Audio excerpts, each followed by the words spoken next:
Dan, the worst sticking point on the race debate is the cops.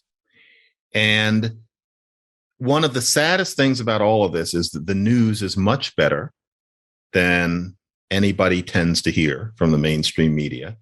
And yet I've learned that the kinds of people who matter in terms of shaping what's called opinion simply won't hear the truth, which is this.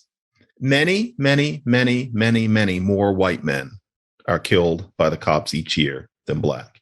When it happens to a white person, you almost never hear about it. I really can say never.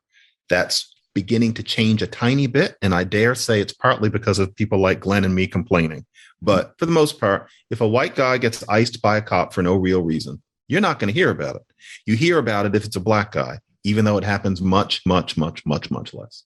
Now, the response to that from informed people is that still black men are killed disproportionately to our representation in the population. That must mean that racism is behind the amount that black men are killed. But there's a response to that. Black men are killed about 2.5 times more than you would expect based on proportion in the population, 2.5 times more. Now, there's another configuration. Black people are about 2.5 more times likely to be poor than white people. Those two numbers are not parallel for no reason. Poverty brings you into contact with the police in a way that almost nothing else does. More black people are poor proportionately.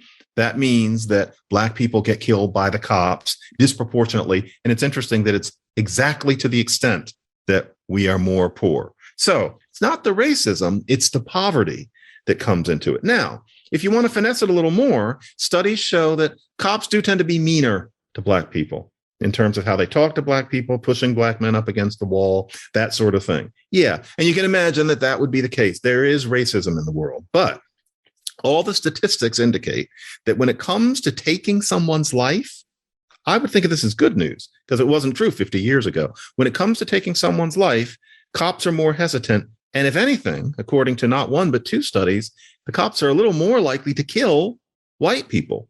And then you have to go back to people remembering many, many, many more white men are killed by the cops each year than black. Those are the facts. And so I was sitting here. Glenn, my conversations with Glenn have always had a certain following, but there was this real jump in the spring of 2020. And you never know when things are going to change when it's happening. I remember just sitting at this desk on some afternoon and thinking we were doing one more talk, but it was after George Floyd. And I told Glenn, we often have a little conversation before the taping.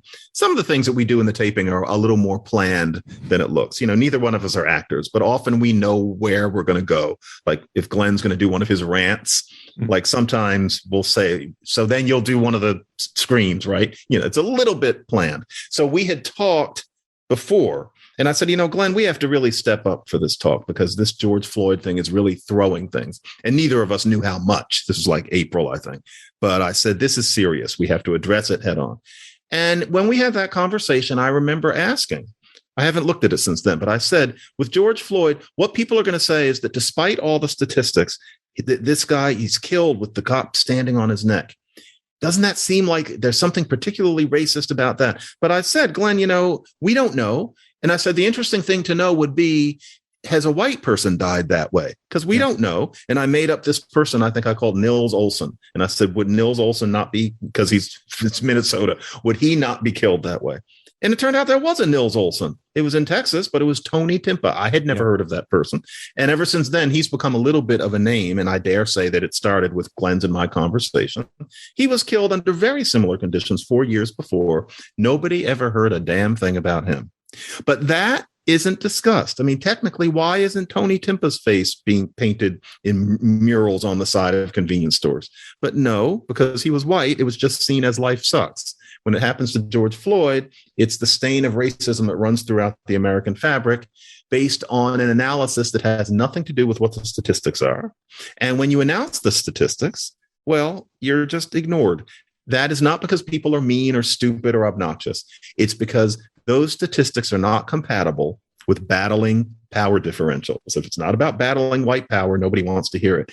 That's the elect. That is the stranglehold that way of looking at things has on how we talk about very important things in the media. And so, yeah, I've been learning from Glenn over the past several years about the cop situation. I used to think the cop situation was the exception to everything. I thought that situation really is a remnant of the way things used to be, and gradually learned that it isn't true. But I've learned that there's no point in trying to get that truth across to a certain segment. The name of that segment is the elect. However, the elect want the rest of us to ignore those realities too. And that's what I find difficult to support.